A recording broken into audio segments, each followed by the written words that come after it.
lungs, chapter 18 on the heart, and chapter 19 on blood vessels. And we're scheduled for an exam. I hate to bring it up, but another exam on the 5th week, which will be on those chapters. So you can expect to see that exam a week from Thursday, okay, which will be in the 5th week. Okay, Wednesday, tomorrow we start the 4th week. And remember, of course, on Thursday we have our next lab test. That will cover through today's lab, where we're doing respiratory volumes and capacities. Okay, tomorrow in lab then will be review, and Thursday lab test. Same format as before, 50 plus questions, mostly short answer. Okay. All right, on the heart, we've been talking about, by now you should know the anatomy of the heart, the chambers, the valves. You also know the major blood vessels that attach to the heart. You should know the circulation through the heart, be able to trace through the blood flow. When I ask that, I expect not only the chambers and the valves, but the major blood vessels, and of course, the lungs, which lie between. Remember, the right side of the heart deals with blood that is returning from the body in a low oxygen or deoxygenated state. Then it goes out the lungs and back to the left side, highly oxygenated, and then it's pumped out the rest of the body and back to the right side. So be able to trace through. Major blood vessels through the heart, from one side to the other side, major blood vessels. You should also be aware of the circulatory system of the heart itself, the left and right coronary arteries and their major branches. What are the two major branches off the left coronary artery? That we discussed in lab and lecture. What's the one that supplies the anterior part of the heart? The anterior ventricular artery. It runs down the anterior ventricular sulcus. What's the other major branch off the left coronary artery? Circumflex. Circumflex artery. Okay, and then off the right coronary artery, again, we talked about two major branches. What are they? What's the one that supplies the back side of the heart? Runs down the Posterior. Posterior ventricular artery, and the one that hits on the lateral side of the right ventricle? Marginal. Marginal artery. So you should know those. And we talked about two major veins that are collecting blood. The one in front, the anterior part. What's that one called? Great. Again, runs along the anterior ventricular sulcus. Great cardiac vein, and the one that drains the backside of the heart, right along the anterior or posterior ventricular sulcus. What's that? Middle cardiac vein. They both drain into what? What major vein? Coronary sinus. Coronary sinus, which in turn drains into what heart chamber? Right atrium. Right atrium. Now, the right atrium is receiving blood returning from the body, in a low oxygenated state. The left atrium receives blood via what? Pulmonary. Only the pulmonary veins. Only the pulmonary veins. All right? So if you're tracing blood through the heart, and I've said it before, you know, the left side and the vein on the left side, don't take it in the left side of the heart first. It's first got to go to the right side, out to the lungs, then back to the left side. Remember that. Okay? Same little red ink, right? I see that. Because then everything's going to be backwards, all right? Right side deals with the deoxygenated blood, pumped out the lungs, back to the left side, highly oxygenated state. Left side deals with highly oxygenated blood, out to the rest of the body, back to the right side. Just keep that in mind, all right? It should be very easy. We also talked about the fact that the heart has a built-in conduction system called the intrinsic conduction system. You should know the components of that and the normal sequence of impulses. That's what stimulates the heart to contract. What is the natural pacemaker of the heart? Sinoatrial node. Remember, that's embedded in the posterior wall of the right atrium, a little below, inferior to the entrance of the superior vena cava. It sends out impulses. That's what stimulates it to atria contract. It's also picked up by the second part of the intrinsic conduction system, which is what? The AV node. The atrioventricular node. Okay, that's embedded in the interatrial septum, just above the tricuspid valve. Okay, that delays the impulses and sends them into the ventricle via the AV bundle through the interventricular septum. Why is the AV node delay those impulses? What causes delay? To give it time to build up the pressure. Well, it gives time for the atria to contract fully before the ventricles do, but what causes the delay? Smaller diameter fibers. Remember? microfiber, and there's no myelination here, the temperature is relatively constant. It's a diameter fiber. The smaller the fiber, the slower the conduction rate, right? The only electrical connection then between atria and ventricles would be the AB bundle, okay? Also called the bundle of His. That divides into what? Right and left bundle branches in the atrioventricular septum. That gives off branches called the Purkinje fibers, which spread the impulse system out the ventricles. What are the first muscles of ventricles to contract? The papillary muscles. And that's important because attached to papillary muscles are bundles of collagen fibers called what? Chordae tendineae. Chordae tendineae. At the other end, they're attached to what? The cusp of the valve, tricuspid, bicuspid valves. They hold those valve cusps in place, cardiac contraction of ventricles, so they don't just simply open up and allow the blood to flow back into the atrium from which it came. That's the purpose of the valve, to keep the blood from flowing back into the chamber from which it came. Tricuspid, bicuspid valves keep it flowing back to the atrium when the ventricles contract, and the semilunar valves, pulmonary semilunar valve on the right, the aortic semilunar valve on the left, keep the blood from flowing back into the ventricles once they relax from the arteries. Okay?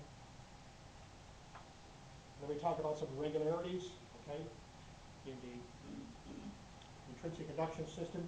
If the SA node is not working, what usually takes over there is the The pacemaker. AV node. AV node, okay, that's what's called the junctional rhythm. It's a little bit slower than the sinus rhythm, which is determined by the natural pacemaker, the SA node, okay? And those are enough to maintain circulation. Of course, we're talking about resting heart rate here. But if that's not functional, and you have what's called a total heart block, then the other parts of the conduction system have to take over. They can't maintain enough, or high enough rhythm, basically, or I should say fast enough rate to maintain blood flow. So before that, you usually end up with an artificial pacemaker, okay, which basically stimulates the heart to maintain that rhythm. Okay. Then we talked about the cardiac cycle, diastole and systole. What is diastole? The ventricles contract. Simply put, it's the relaxation phase of the heart. That occurs in both the atria and the ventricles. And systole? Contraction. That's a contraction phase, okay, of the heart.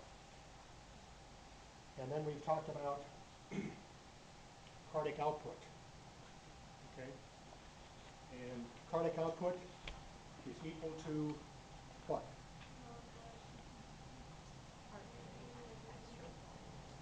Okay, it's the volume of blood that's discharged, basically, with the contraction of the ventricles over a period of time. And what factors determine the cardiac output? The heart rate. Heart rate is one, beats or contractions per minute, and the other The is stroke volume. stroke volume, okay? Now, what is stroke volume? The volume of blood being pumped out for each contraction. Of what? Left ventricle. Both ventricles. Oh, both ventricles. So it's the volume of blood discharged with a ventricular contraction. And the right and left ventricle should be discharging the same volume. The heart's in balance. Okay? It's working properly. We also talk about three things that regulate stroke volume. The first one has to do with blood accumulating in the ventricles prior to contraction. Now, what is that called? Preload. Okay? In other words, it's determined by the degree of stretch, okay, which is determined by the volume of blood that accumulates in the ventricles prior to contraction. Now, what do we call that volume of blood? It's got a fancy term. End diastolic volume. Okay? In other words, it's the end of dystole. The heart hasn't yet contracted.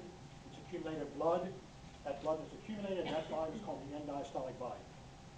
The more blood that accumulates, the greater degree of stretch. And as we saw, when you stretch muscle up to a point, when you overstretch it, what does the muscle do? You stretch the muscle, how does it respond? It contracts. And the more the stretch, the greater the force of contraction. So, the more blood accumulating in those ventricles, the more stretch, the more forceful contraction. That's called preload. And the Frank line star of the heart tells you. Okay? Stroke volume, then, is the difference between what was there before contraction of ventricles and what remains after ventricular contraction. What do we call that volume? What's in the ventricles after contraction? And the systolic volume. It's the end of systole, okay? The difference, obviously, between what was there before end-diastolic volume, what is there afterwards, and systolic volume is stroke volume. That's what was pumped out. And as we saw, the ventricles don't completely evacuate. There's always some blood remaining. And on average, maybe about 50% or 60% gets pumped out, but the rest remains in the ventricles. Okay, so they never empty.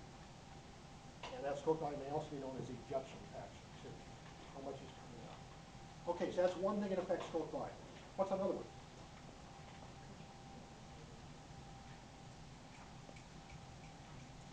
Blood pressure? Contractility. Contractility, all right? Contractility, again, deals with force of contraction, but has nothing to do with blood volume in the ventricles. What does that have to do with it? Sacral heart muscle? Inotropic factors, okay? It wouldn't hurt to know these. Positive inotropic factors increase contractility, in other words, force of contraction. Negative inotropic factors decrease contractility or force of contraction. Okay, so in both cases, we're talking about more or less contractility or force of contraction. One has to do with blood volume in the ventricles, which causes stretch. The other has nothing to do with blood volume. It has to do with these factors. So stimulation of the sympathetic fibers of the autonomic nervous system, that's a positive inotropic factor, which means it increases contractility or force of contraction. Another, certain hormones. Glucagon. What is glucagon? It's a pancreatic hormone. We'll talk more about it later. What does it do? Sugar Breaks down sugars? The what? elevates your sugar level. Yes, it elevates glucose levels in the blood. Your two hormones, glucagon and insulin, basically regulate your glucose levels. Very important. Glucose levels have to be regulated according to the activity of the body. Okay, when you're just sitting here ozoning in class, you're not burning much, all right? You're not using much energy, so you don't need a lot of high blood sugar levels. But when you're very active, class is quick, you get everything, get out of here, okay, then that blood sugar is going to go up, but now you're active, okay? Insulin knocks it down, glucagon brings it up, okay? So with more blood sugar, okay, more forceful contraction, okay? And then thyroxine, this is a thyroid hormone, very important. We're going to see it regulates metabolic rate and various other things. We'll talk about it later. Epinephrine and norepinephrine, that are known as adrenaline and noradrenaline, which also increase, basically, things that are going on in the body. We'll talk more about that as well. Calcium ions. Why are calcium ions important? Calcium, you have to have Increase force of calcium contraction. for contractions. All muscle contraction, be it skeletal muscle, smooth muscle, or chronic muscle, requires calcium ions, okay? That regulates, okay? And if you go back to skeletal muscle, remember you have the thick and thin filaments, okay, that overlap with one another. And the thick filaments and the thick filaments have those cross bridges, and what would they do? They'd attach those binding sites on the thin filaments, but normally they were covered. So to expose them, you would have to basically have some regulatory molecules which involve calcium ions, okay? That's why when contraction occurs, you increase the calcium ion levels in the cells. Skeletal muscle, they have these big reservoirs called sarcoplasmic reticulum where they store calcium ions, it just floods out in the cytoplasm. Not so with cardiac muscle and smooth muscle, they need to depend on extracellular calcium. You have to take it in. So calcium ions is essential for contraction. That's a positive inotropic factor. And some drugs like digitalis can increase force of contraction as well. So these are positive inotropic factors. Negative would be those that decrease force of contraction. Excessive hydrogen ions. Hydrogen ions are associated with acidity. This can affect how enzymes work, which are important in contraction, and basically make it less. Excessive extracellular calcium. Why calcium? Or not calcium, potassium. Why potassium? Why does potassium play a role? What? It helps. Repolarization. It's involved in repolarization. If calcium ion level is too high, that can actually decrease force of contraction. And excessively high, you can actually shut down the heart, stop it. Because you're blocking, basically, hyperpolarization, or the repolarization. And calcium channel blockers, of course, what you're doing is preventing the intake of calcium ions. That's going to weaken contraction as well. Okay. heart is very susceptible to ion levels, particularly sodium, potassium, and calcium ion levels. Those out of balance, the heart may not be functioning properly. Okay, so that's the second thing, contractility. The third thing that affects stroke volume is afterload. As you can see, that's the pressure in the arteries after ventricular contraction. This is the pressure that the heart ventricles have to overcome to force the blood out. Now, in a person with normal blood pressure, this is negligible. But a person that's hypertensive, has chronic high blood pressure, then the heart has to work harder because it's got to overcome a greater blood pressure to push that blood out of the ventricles. So there it's a role, it plays a role. Okay? But normally, little effect on stroke volume in a healthy person, afterload. Okay? But it does play a factor if you have high blood pressure. You're hypertensive. And if you know if you have high blood pressure, it should be treated. That's not the really nervous, excitable person who has high blood pressure. Maybe a person who just laid back, nothing bothers them. And the problem with high blood pressure is we don't always know what causes it. In fact, most high blood pressure, they don't know the cause. Okay? Sometimes that's due to your sodium intake. Some people are very susceptible to that. High sodium can drive up blood pressure, but not everybody. It may be due to some other disease factors or whatever. Like I say, your blood pressure should be checked periodically, and if you're high blood pressure, it should be treated. You'll probably be on those drugs the rest of your life. That's very important because it makes the heart work harder. Okay, it can damage blood vessels, which can result in platelet activation and blood clot formation and restrict blood flow even further. Brain damage. So high blood pressure is a killer. Okay, and a lot of people have it, especially if they get older. Yeah. They don't even know. They can't even tell you why. And of course, it runs in families too. If you've got a genetic predisposition, you're more likely to have it than somebody else. Unfortunately, we all have crosses to bear. And there's something in our family, okay, we don't have perfect genes, You may suffer from something somebody else doesn't. And you're better adapted than somebody else to another thing. So this is the way it is. I'm only in my 40s and I've suffered brain damage from high blood pressure. Well, you can do that. Yeah. It can cause organ damage. It's very deadly. They call it the silent killer. Yeah. A lot I say. A lot of people walk around with it, they don't even know they have it. And then suddenly they got a heart attack or stroke or something like that. That could be permanent damage. Very deadly. Okay.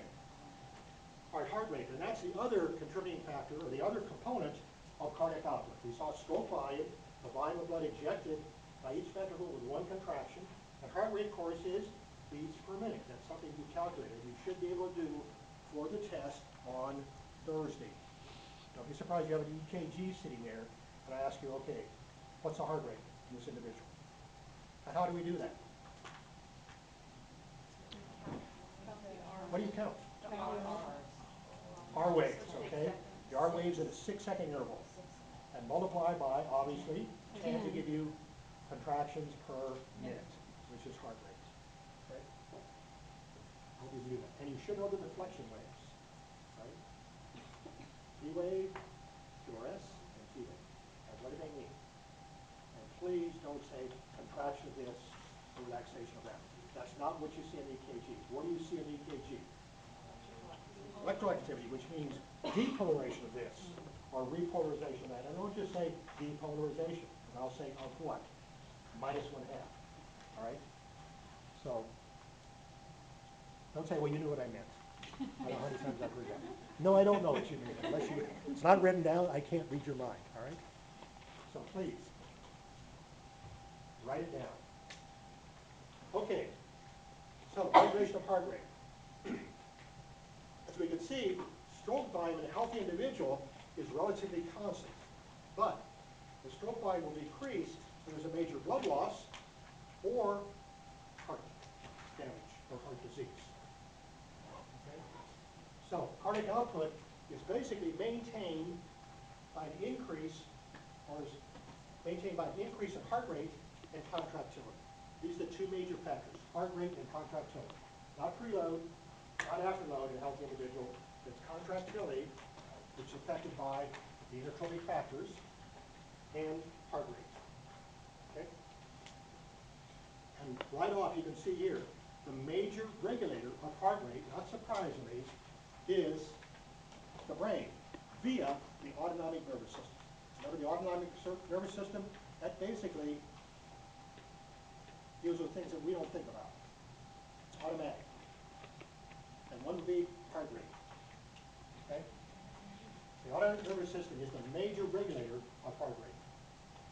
And remember, we have two divisions of the autonomic nervous system, the sympathetic and the parasympathetic.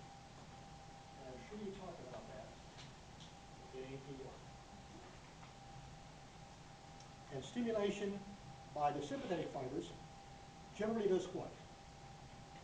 Most organs of the body. What does sympathetic stimulation do? Generally speaking, brings that structure or organ up to a high state of readiness. You're going to do something active. And overall, what's the effect? Fight or flight. Okay? Fight, you're going to stand, hold your ground, do something active, or you're going to run away. All right? But you're going to do something active, something requiring a lot of energy from ATP. And stimulation by the parasympathetic generally does what? General overall. Rest, Vagus nerve? digest. Okay?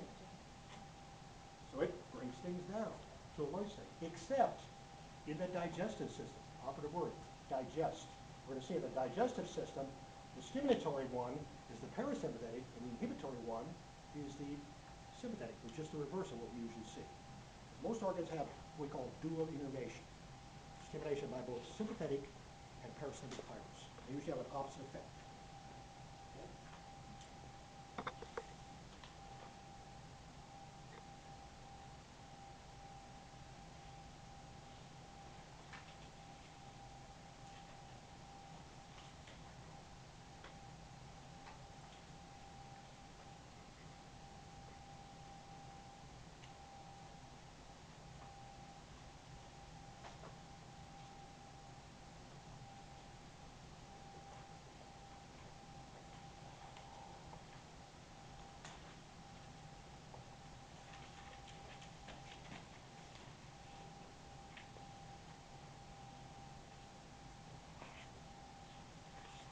Okay, so stimulation by the sympathetic nerve fibers in the autonomic nervous system is extend from what's called the cardiac center in the brainstem. Remember the brainstem, that consists of the medulla oblongata, which is connected to the spinal cord, the pons, and the midbrain. Sometimes referred to as the reptilian brain, because that basically handles things that go in the body without any conscious effort, any conscious thought. And some people have a traumatic accident, there's severe damage, okay? They're still alive, the body is alive, because the brainstem's working, keeping you breathing, keeping the heart, maintaining heart rate and so on, but there's no higher brain activity. Okay, they're brain dead, literally, okay? And then you have the question, okay, do you want to keep them on the life supports, or do you want to take them off? And sometimes you'll pull the plug on the life supports, and the body continues, okay? But this basically is what adjusts heart rate. So you have to think about it. It's coming from the brainstem from the medulla oblongata. Okay, and those fibers then come off the spinal cord in the thoracic region. So these are thoracic spinal nerves. Okay? And these are called accelerator or cardiac accelerator nerves. And they innervate the SA node, which is your natural pacemaker. They also innervate the AV node, atrioventricular node, which is the backup. The SA node fails. And most of the myocardium. Remember, the myocardium is the muscular part of the heart. That's where your cardiac muscle is.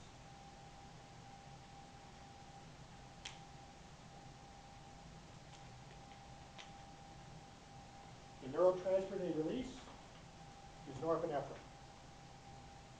Okay? And this is released at the postganglionic fiber. Remember, the motor division of the autonomic nervous system is a two-neuron pathway. The first one, the preganglionic fiber, carries the impulse to a ganglion, and the second one, postganglionic fiber, carries the impulse from ganglion to effector, in this case, cardiac muscle. What's a ganglion? Bundle of neuron nuclei. What is it? A bundle of neuron nuclei. Okay, neuron cell bodies, all right, outside the CNS. Okay, so it's actually peripheral nerves. It's a ganglion. And remember, in the sympathetic, you got the chain ganglia on either side, okay? What happens is the fiber comes out from the spinal cord, thoracic spinal nerves, goes to a ganglion, synapses of the postganglion fiber, that runs to the heart. and stimulates it. Okay? And the neurotransmitter is norepinephrine. So what does it do? It increases the pacemaker rate, determined by the SA node. Okay? And also, if the SA nodes aren't working, then it'd be the AV node. It increases contractility, rate of force of contraction. It does that by enhancing uptake of calcium ions, extracellular calcium, and no decrease in the stroke volume. Okay? The effect then basically is a more forceful contraction. Stimulation of the sympathetic fibers of the autonomic nervous system. Okay? What's another name for the sympathetic division of the autonomic nervous system? Kind of where the fibers come off, the nerve fibers come off.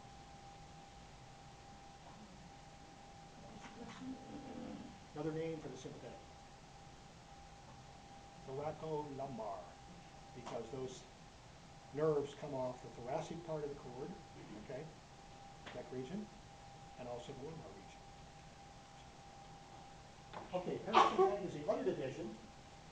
These nerve fibers extend from the medulla oblongata again to that cardiac center, just like the sympathetic. But now, they don't use spinal nerves, at least not here.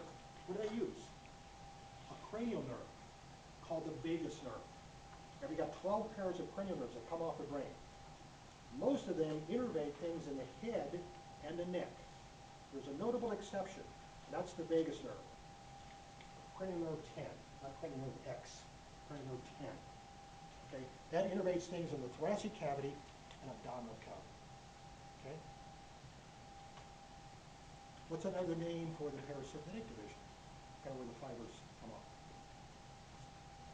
Thoracolumbar was sympathetic. How about parasympathetic? Cranial sacral. Because it uses the cranial nerve here, vagus nerve, and then fibers coming off the sacral part of the cord, or the neck. Okay? So in this case, the fibers are carried via the vagus nerve. What do they innervate? SA node again, AV node again, and the atrial myocardium. What is missing?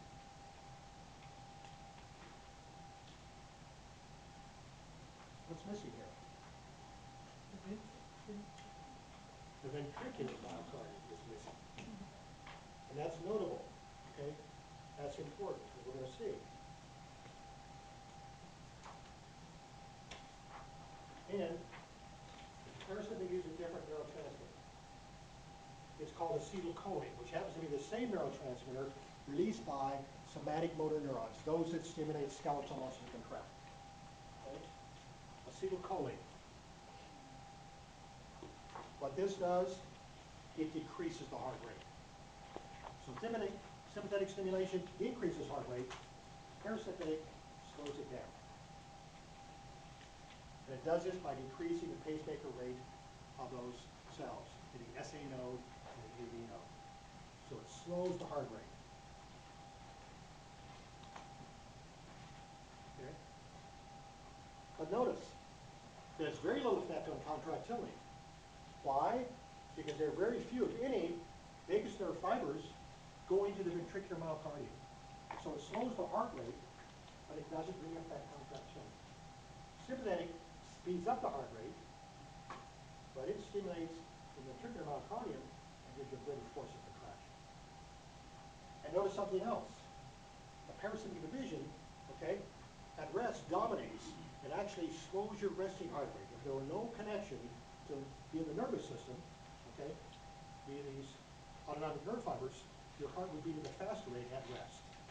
Instead of on average about 75 beats a minute in a healthy adult, it'd be more like 100 beats a minute. You're on the tachycardia right there. Okay? So the parasympathetic actually slows down your resting heart rate. And overall the effect is to slow the heart rate. Sympathetic is to speed up. Sympathetic also increases the force of contraction, the forceful contraction of ventricles. Parasympathetic essentially has no function there because it really has very few, if any, fibers going to the ventricular myocardium.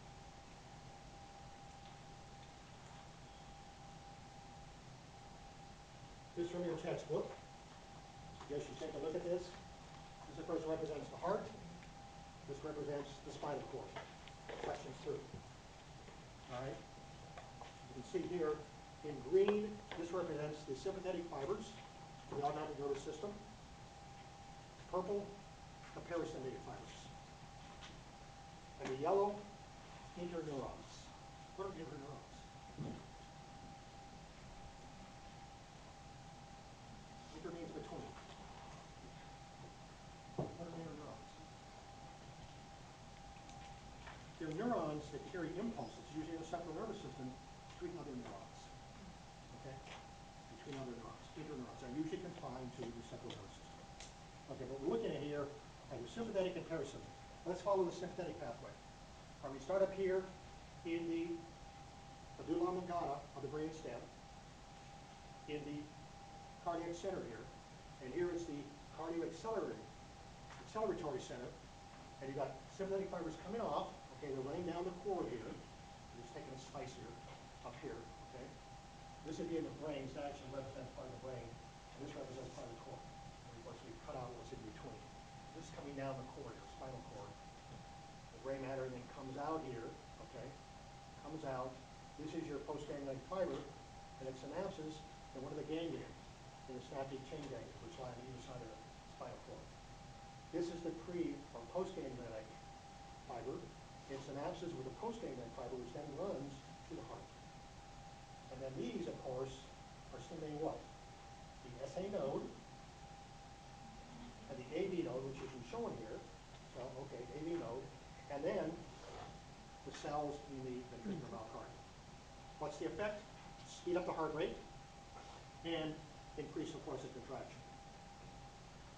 So you're directly stimulating the muscle here as well. Okay. And again, what's the neurotransmitter?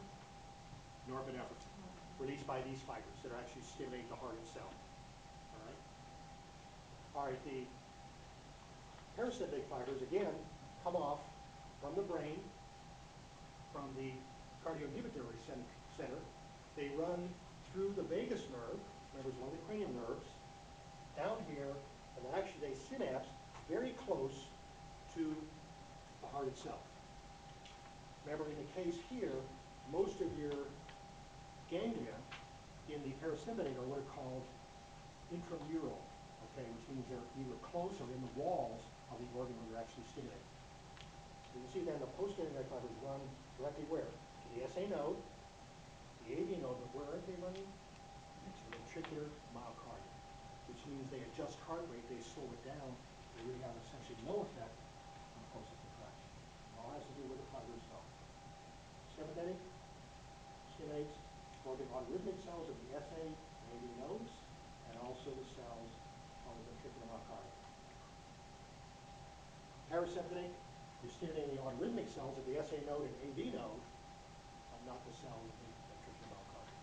So it slows down the heart rate, essentially no effect on contraction.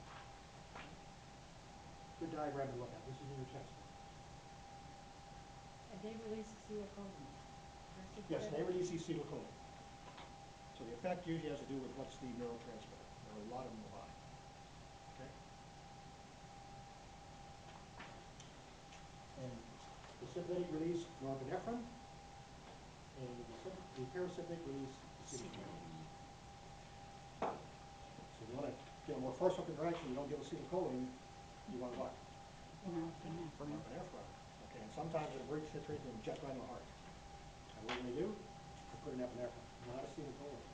Okay, that would slow things down. Epinephrine give you a forceful contraction and speed it up. You're trying to get that circulation going. Okay.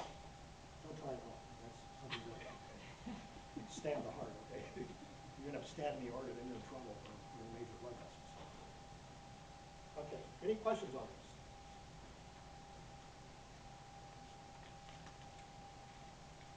Okay, so again, major regulator of heart rate is what?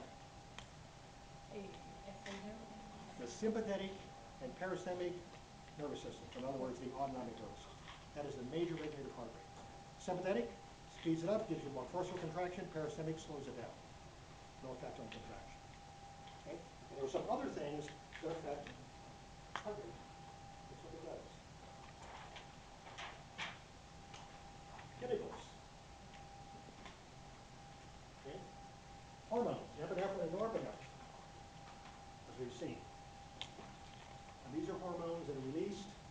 by the adrenal glands. And norepinephrine members also the neurotransmitter released by the post-ganglionic fibers in the sympathetic division of autonomic nervous system. Thyroxine, okay, that's a thyroid hormone, and basically all of these you can see increase heart rate in contractility. Ions, as I said, the heart is very sensitive to ion levels, particularly potassium, sodium, and calcium ions. And you can see high blood levels of potassium and sodium actually decrease heart rate in contractility because they affect depolarization and repolarization. Excessive sodium can block the inflow of calcium ions into the cardiac muscle fibers, and this too then would decrease the force of contractions or even in some cases block contractions. Excessive potassium interfere with action potential generation, and they can result in heart block and even cardiac arrest, which actually stop the heart. Okay? Abnormally low, you can end up with arrhythmias. You don't have a coordinated contraction between the atrium and ventricles. Okay, a moderate increase in extracellular calcium, that gives you a more forceful contraction and also increase in the heart rate. But abnormally high levels of calcium, you can see, give you prolonged contraction. Actually, put the heart into tetany, and you don't want the heart in complete tetany. What is tetany? Complete tetany. Muscles locked in a contracted state. That's fine for skeletal muscle, and often you want the muscles in a contracted state. You're going to pick something up and hold it, okay, you've got to maintain a contraction for a period of time, all right? You got that weight, you're picking it up, you don't drop it right away, all right? You're competing, all right? So you want some tetany. Not in the heart. If you freeze those, lock those muscles in contracted state, it's not pumping, and that's no good. All right, some other factors that affect heart rate. Your age. Okay? Actually, the fastest resting heart rate is in the fetus. And as we get older, it generally decreases throughout our life. Okay? Also sex. I'm not talking about the act, I'm talking about the gender. Okay? Well, that will also change our heart rate. But what we're talking about here is, you can see that males have a slightly lower heart rate, okay, than females. So females are the same age have a slightly faster heart rate than males, and the same age. Obviously, physical fitness plays a role. Resting heart rate in people that are physically fit tends to be lower than those that are couch potatoes. Okay? So again, more physically fit, the lower your resting heart rate, and that's good. Like I say, trained Olympic athletes often are in a state of bradycardia. Okay, the resting heart rate is below 60, well below 60. Okay? Remember, bradycardia is 60 beats a minute, tachycardia 100 beats a minute. So the resting heart rate for most of us is between 60 and 100 beats a minute.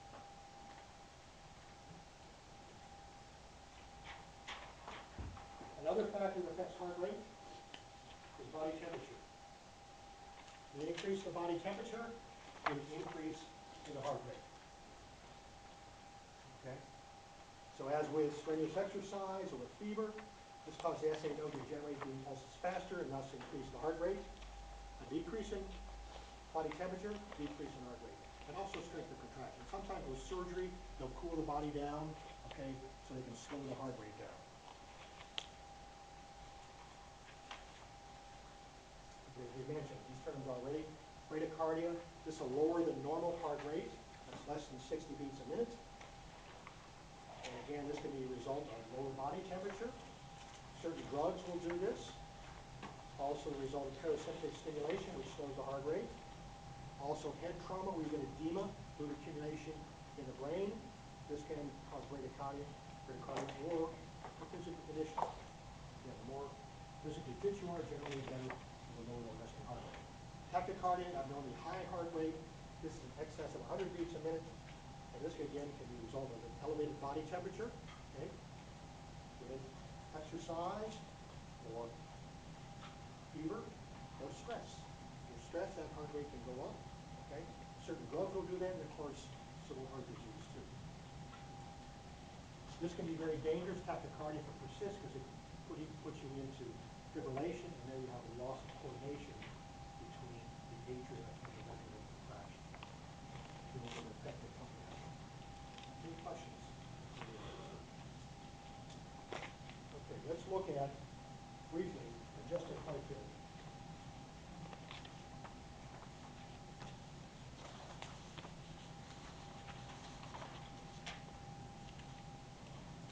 basically is an imbalance in the cardiac output. Remember I said that usually the right and left side of the heart are balanced as far as the amount of blood discharged from the ventricles, right and left. Should be the same. In this case, congestive heart failure, you got a prolonged and gradual weakening, okay, this condition in which the cardiac output then gets too low to maintain adequate blood circulation to body tissues. And it can be caused by a variety of things. Coronary artery disease, where you don't have adequate blood supply to the cardiac muscle. Long-term high blood pressure can result in this as well. Also myocardial infarcts, this is basically dead tissue that accumulates in the myocardium as a result of deprivation of blood supply. And also leading to valve problems, where the valves aren't functioning properly, they're leaking, or congestive defects in the heart itself, things that you may be born with. And maybe they'll show up until later. Yes? In like severe cases, diabetes cause that as well? Diabetes, yeah, can cause a lot of damage as well, and it can contribute to damage to the heart, as well as other organs. And that's something else that should be controlled too. If you're diabetic, of course, you usually know about it, then you basically want to keep that blood sugar level in a certain range. And of course, if you're on a special diet, and you may have to inject insulin too. Okay, what usually happens is, as those ventricles weaken, of course, more blood is going to accumulate. They're not pumping enough out. And this causes overstretching of the heart muscle, which damages the heart muscle, and then it becomes a vicious cycle. It gets weaker and weaker, and with the weakening of the heart muscle and ventricles, less and less blood is pumped out, and more stretching. And usually what happens is one side of the heart fails before the other, either the right or left side. If the left ventricle fails first, what happens is the left ventricle is not pumping enough blood out to keep up with the blood coming in. So what happens is the blood backs up, and where does the left side of the heart get its blood? From the lungs. So the blood backs up into the lungs, and what the pressure does then basically, it's accumulating blood volume, and that's increasing pressure, is it basically goes across the walls of the blood vessels that have the narrowest or thinnest walls, which would be the arteries in the lungs. So fluid accumulates between the pulmonary capillaries and the alveoli. This is called pulmonary edema. Edema is when you get fluid accumulation in the tissue spaces. This, of course, this fluid accumulation in lungs makes it more difficult for gas exchange, and you don't effectively aerate the blood as a result. Because now that gas has to cross a larger barrier, not only the walls of the alveoli, the air sacs, and the walls of the capillaries that surround them, but now you got this fluid layer as well. So it's more difficult for gas exchange to occur. So again, when the left ventricle fails first, the result is pulmonary edema, fluid accumulation in the lungs. That's a side effect. If the right side fails first, now again you're going to get a backup of blood because the right ventricle is not pumping enough out, more is accumulating, so the blood backs up. And where does it go? Well, it's going to be in the systemic muscles, so to the tissue spaces, particularly in extremities. We call this peripheral edema. So we see it especially in the extremities, like the feet, the ankles, and even the fingers. You get swelling in these regions, again, because the blood is coming across the capillaries with this different blood pressure, because the right ventricle is not pumping enough out. It's accumulating and backing up. So again, indication of left ventricle failure is pulmonary edema. Indication of right ventricle failure is peripheral edema. You get swelling. What if you have both? And you're in real bad shape. And you should be getting your affairs in order, as they say. Hopefully it doesn't get to that stage. Hopefully you catch it before it gets progressively worse. Okay? Which means you don't wait until you're old, say, well, gee, maybe it's time to go on that diet. Or maybe it's time to quit smoking, Or maybe time to come off this or that. Because we have a lot of bad habits. And the older you get, the harder it is to get rid of these habits. Okay? Believe me.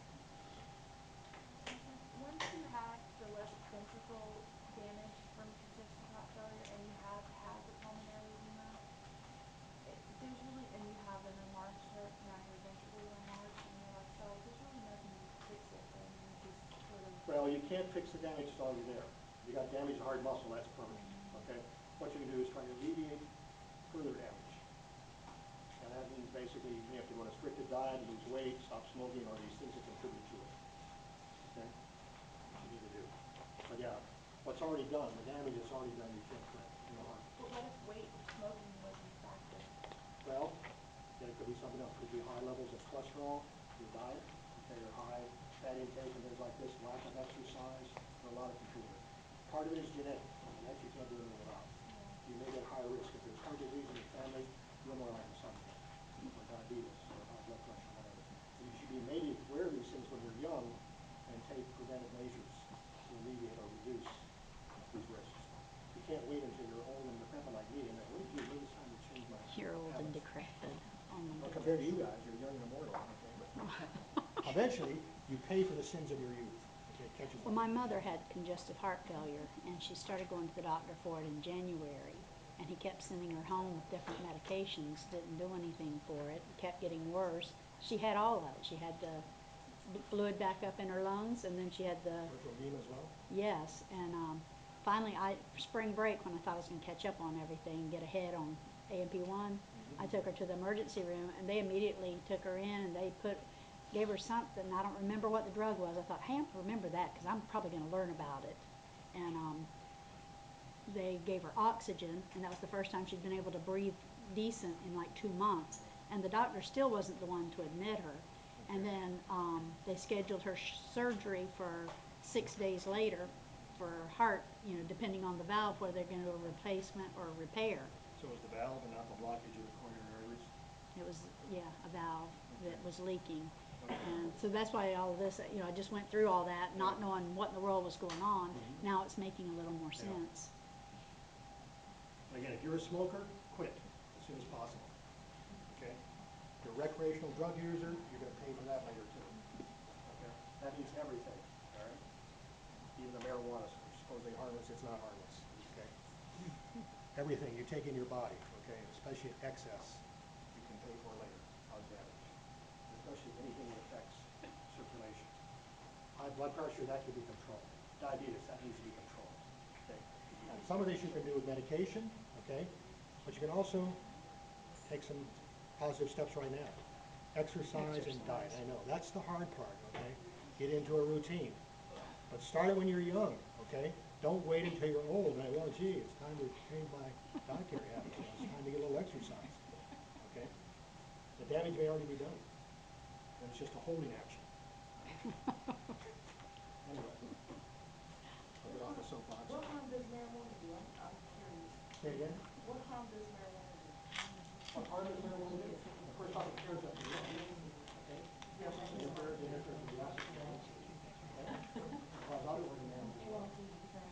Marijuana is not harmless. No drugs can be. I'm just saying, 'cause I did research based on the fact that it's not very good. Well, it depends who you talk to, but no, marijuana is not. And of course, it also affects the brain and so on. Any of these drugs, not a good idea. I know, for some people, it's a recreational drug, you know, part of their lifestyle. So be it. The more you take into your body, the more their side effects come up. And some you may not see for years. Okay. 10, 20 years down the road. Gee, what can you do? I know, there's a lot of research papers showing it does more good than harm. No, it doesn't. No, it does not. Now, for certain conditions, it may help. But overall, no, it doesn't.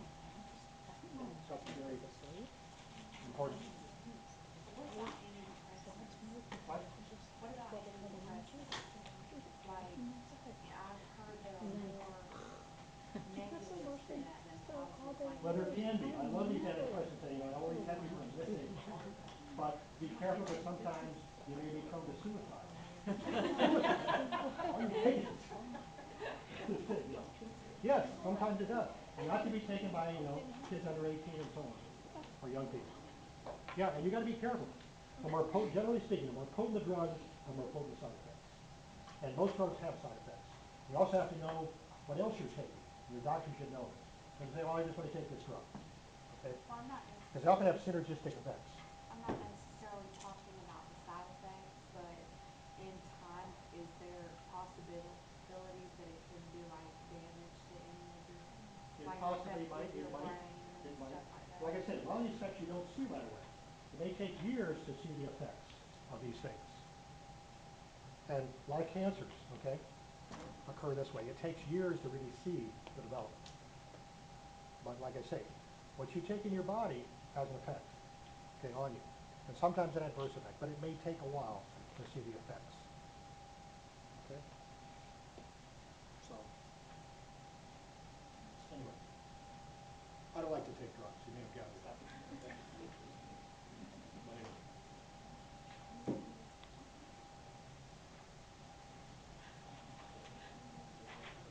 Any questions on any of this? Okay, we have completed chapter 18. I'd like to get now